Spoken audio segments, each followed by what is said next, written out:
Fue radicada ya la ley contra el hambre, una iniciativa parlamentaria, pero de quienes hacen parte de este apoyo al gobierno del presidente Gustavo Petro y que tiene todo el respaldo también de la ministra de Agricultura, Cecilia López. Le leo algunos comentarios que nos llegan hasta ahora, @Fabi Rubiano. Contra el hambre, menos trabas para crear una empresa que generen empleos productivos. Función pública es un robo. ¿Cuántos pagamos por inscribirnos? ¿Cuánto pagan las entidades que requieren el cargo?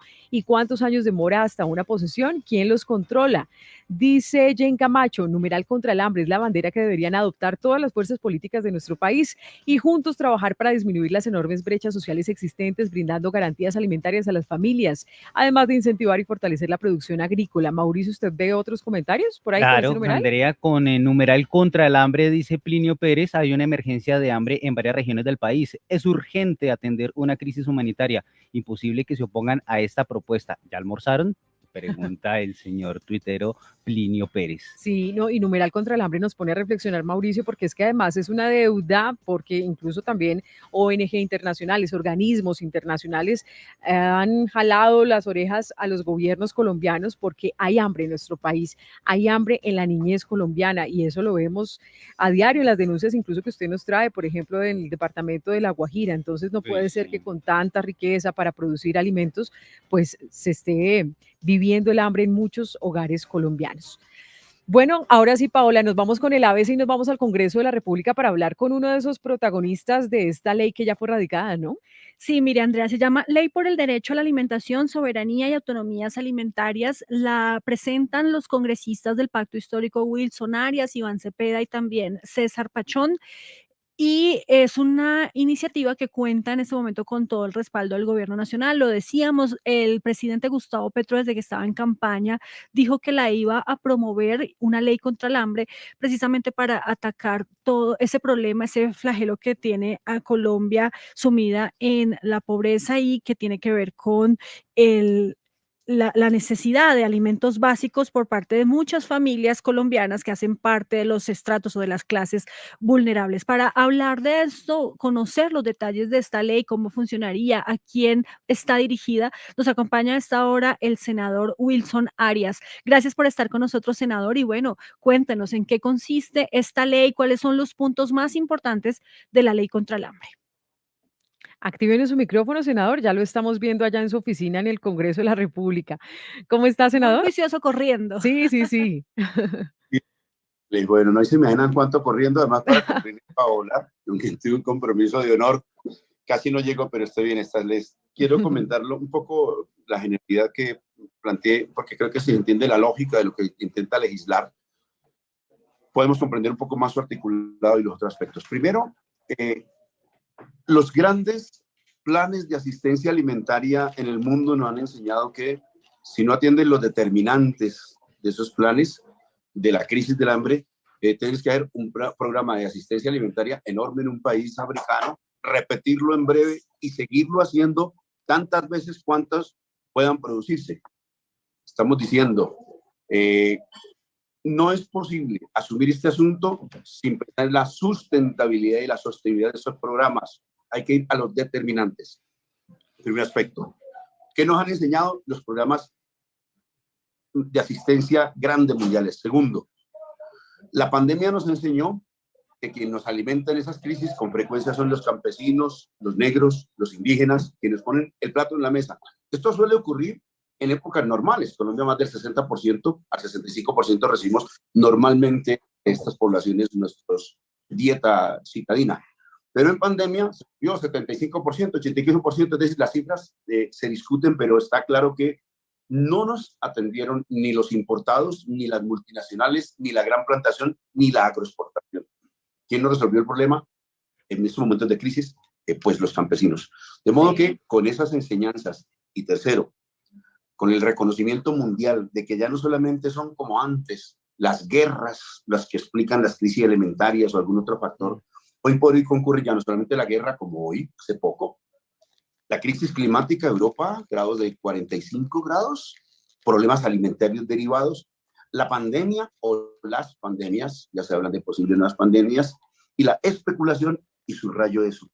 Esta crisis alimentaria, apreciados, al parecer se presenta un momento por la guerra, pero empezaron a caer los alimentos y los cereales del mundo, principalmente en Sí. marzo, y se detuvieron en su caída. Si la guerra interrumpió los circuitos, esos circuitos no se suspenden eternamente. No hay razones para que todavía hoy siga ese precio de los alimentos. ¿A qué se debe? A que jugadores muy grandes de la especulación con los alimentos han mantenido encarecidos esos precios. Sí, pero De modo que senador, es muy importante responder con institucionalidad, y eso es lo que quiere decir. Se crea un sistema nacional para que eh, eh, progresivamente se garantice el acceso, el derecho a la alimentación. Se crea un Consejo Nacional y unas disposiciones de política pública para resolverlo. Y dentro de esa ley se habla de un programa de emergencia para el hambre de hoy. Ese programa de emergencia, que es el otro aspecto final, para el hambre de hoy, no hace parte de mi legislación. Aquí está un proyecto de ley general.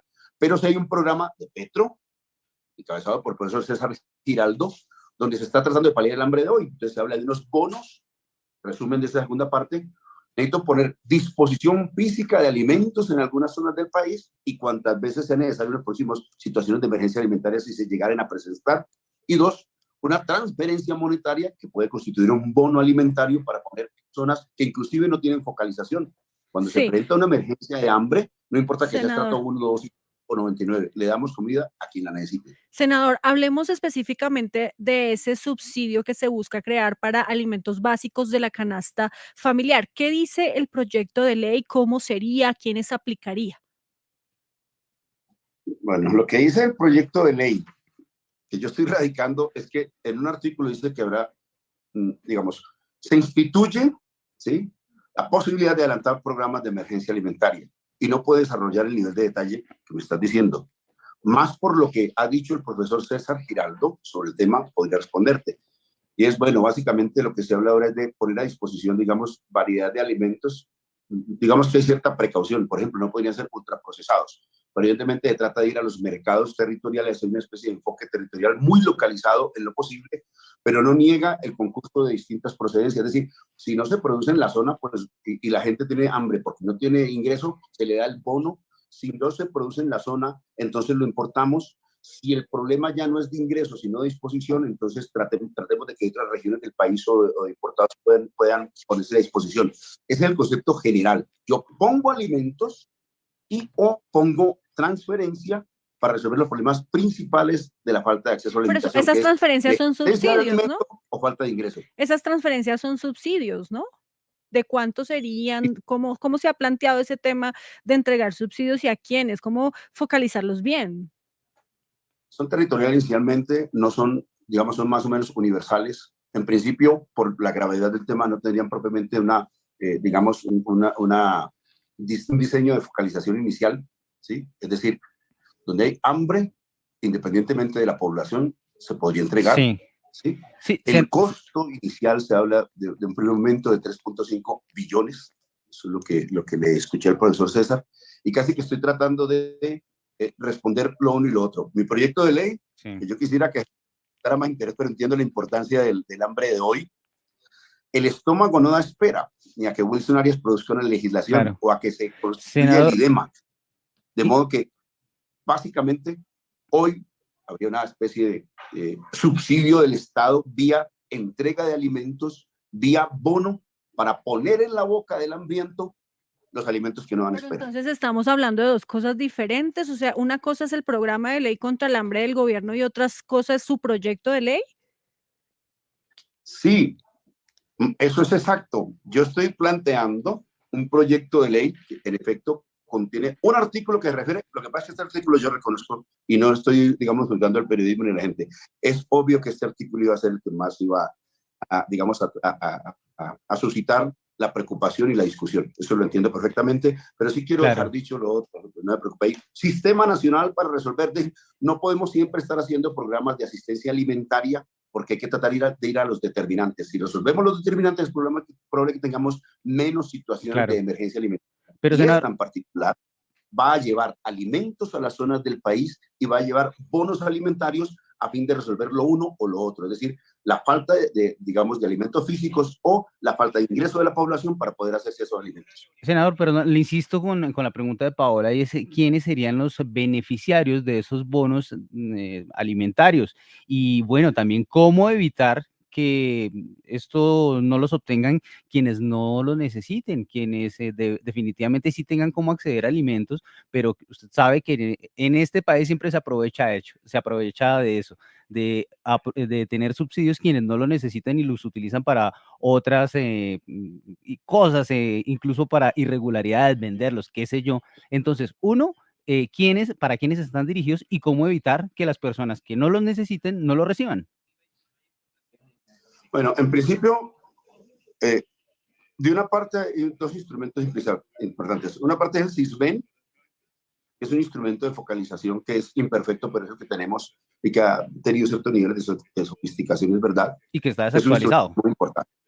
Dos, los distintos indicadores de mortalidad, de morbilidad, de hambre, que en general ha manejado tanto el sistema de salud, inclusive es posible que encontremos apoyo en las estadísticas generales del DANE, pero más o menos esos indicadores nos estarían informando las zonas más apremiantes de hambre, digamos, que son esas vías. Se espera que también haya una especie de comités, pero es un diseño institucional que se irá implementando, que nos permitan, digamos, hacer una lectura in situ, ya no solamente SISBEN, ya no solamente indicadores de morbilidad, de mortalidad, de nutrición, sino que también hay una especie de institucionalidad y un observatorio, sigo intentando venderles mi proyecto de ley general, que estamos tratando de crear para que, digamos, nos permita mediante esos indicadores sociales y sistemas como el SISBEN, tener una información muy rápida, muy permanente del tema. Le hago notar también, de hecho, hay otro indicador muy importante, que son los precios de los alimentos, que con frecuencia para que diseña la política le dicen dónde puede presentarse más hambre. Entonces, en ausencia de alimentos se disparan los precios. Ese conjunto, digamos, ofrece una especie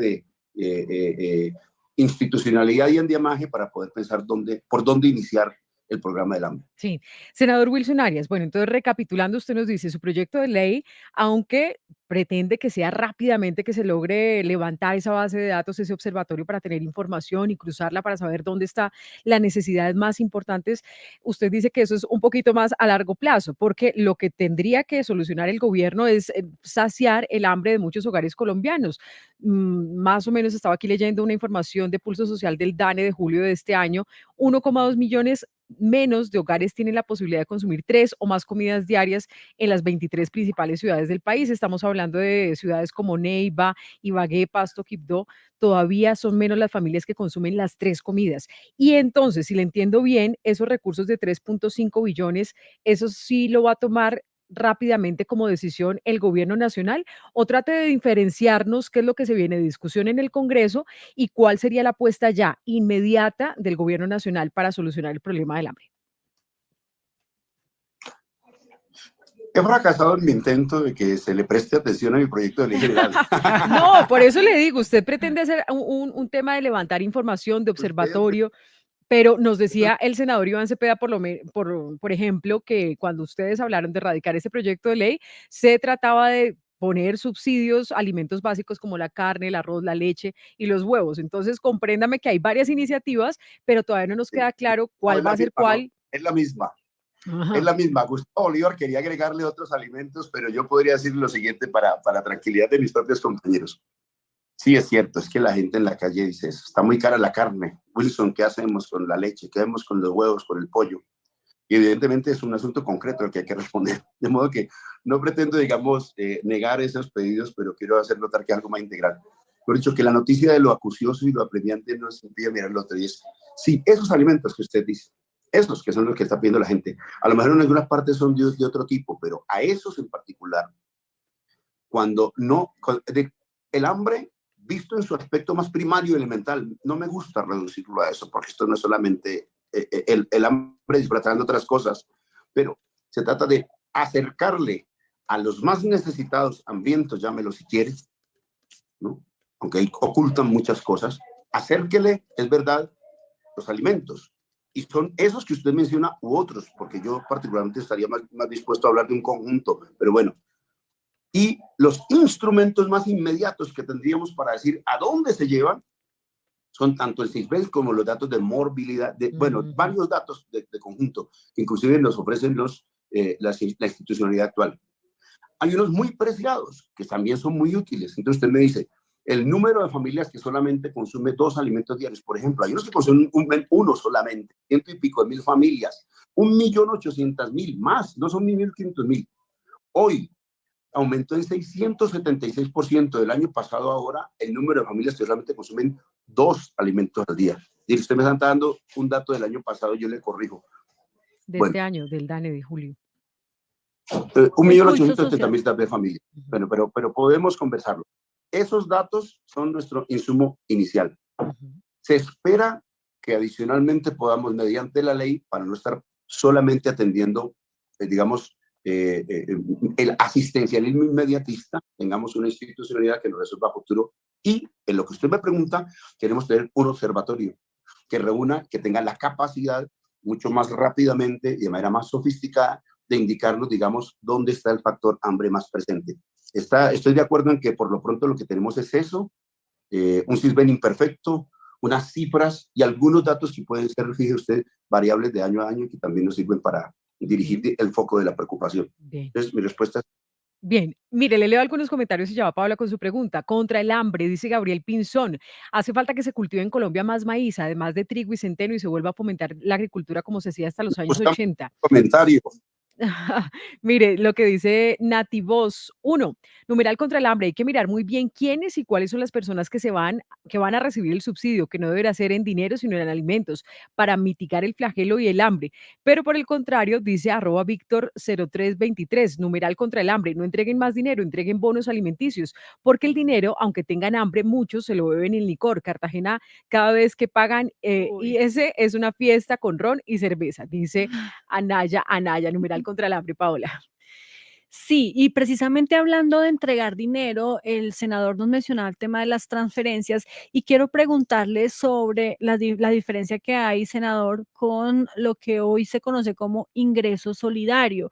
Después de la pandemia, el gobierno anterior pues creó este subsidio para ayudar a las familias más pobres, a las clases vulnerables y incluso en los años después de la pandemia, pues se subió el monto que se le entregaba a cada persona. Eso se ha dicho, está financiado hasta este año, hasta diciembre de 2022 y no sabemos qué va a pasar en 2023.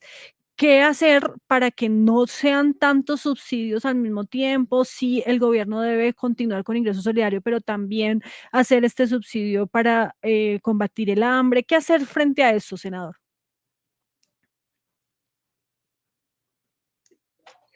Voy a empezar a dejarles el nombre de una persona que me resulta muy atractiva para esta conversación en general, César Giraldo, profesor de la Universidad Nacional. Y no Sí. solamente ha estado muy atento al tema, sino ayudando mucho al pacto histórico y a la presidencia del tema, sino que es una persona muy competente que la pudiera ustedes escuchar. Pero bueno, yo, es verdad que en este momento hay una dispersión de instrumentos que podrían, digamos, concurrir a cómo atender los de la mitigación del problema del hambre y la garantía del derecho a la alimentación, que me interesa mucho también dejarlo subrayado. No es solamente el aspecto puntual e inmediatista, es el otro. Por ejemplo, el ICBF, por ejemplo, el PAE, por ejemplo, ustedes me dicen ingreso solidario. Y en efecto, la diferencia de pronto podría ser también para explicar que eventualmente el instrumento de un bono de alimento estaría mucho más, digamos, especificado en su destinación, ¿cierto? Ingreso solidario me lo dan a mí per se porque tengo poco ingreso y yo con ese ingreso solidario puedo, digamos, aplicarlo a lo que necesite, a pagar una parte del arrendamiento, a pagar una parte del mercado alimentario, es verdad, de su canasta, o yo no sé, vestuario, en fin. No tendría, digamos, esa restricción. El bono es un poco más dirigido a que personas que no tienen capacidad de compra puedan acceder a los alimentos, que se supone es lo que queremos, digamos, atender en este programa en particular. No sé si esto satisface en términos generales la pregunta que me estabas haciendo. Bueno, y de todas formas, usted como senador también ahorita va a estar participando en la discusión del proyecto de ley de presupuesto para el otro año. Tal vez desde el Congreso se ha pensado en la posibilidad de seguir financiando el ingreso solidario o definitivamente no, no va a tener continuidad ese programa. O no debería tener, porque yo sé que usted no es quien lo decide, pero para usted, ¿debería o no debería tener continuidad? Yo estoy muy atento de la iniciativa presidencial al respecto. Sobre esto, además, de la iniciativa en materia presupuestal, iniciativa gubernamental. Bueno, usted ve unos pesos, pero con frecuencia tiene que ver también con el diseño institucional que haga desde el Ejecutivo. Pero Yo me he inclinado más por dos asuntos que me parece que son complementarios. Me meto en camisa de once varas y usted, pues, es experto en meterme camisa de once varas, entonces empecemos por eso. Yo creo que a mí me interesa mucho la renta básica como noción, uno. Así. Y dos, me interesan mucho los programas, por ejemplo, algunos programas que ponías como pilares, tipo programa de empleo, digamos, impulsado desde el Estado, pero no solamente con recursos del Estado, eso hay que saberlo decir también. Entonces, a mí me interesaría mucho esa noción, pero no podría responder por la opinión gubernamental en estos momentos, Sí. ¿no? Sobre el punto particular. Yo Lo entiendo. siempre he preferido ese tipo de programas que tienen impacto en la demanda de manera importante, pero adicionalmente, es que si nosotros logramos crear empleo y vincular a las personas digamos, los proyectos productivos como tal, estamos al propio tiempo respondiendo a varios asuntos. El asistencialismo no da la posibilidad de que por la vía del empleo, del trabajo, se acceda, por ejemplo, a la seguridad social.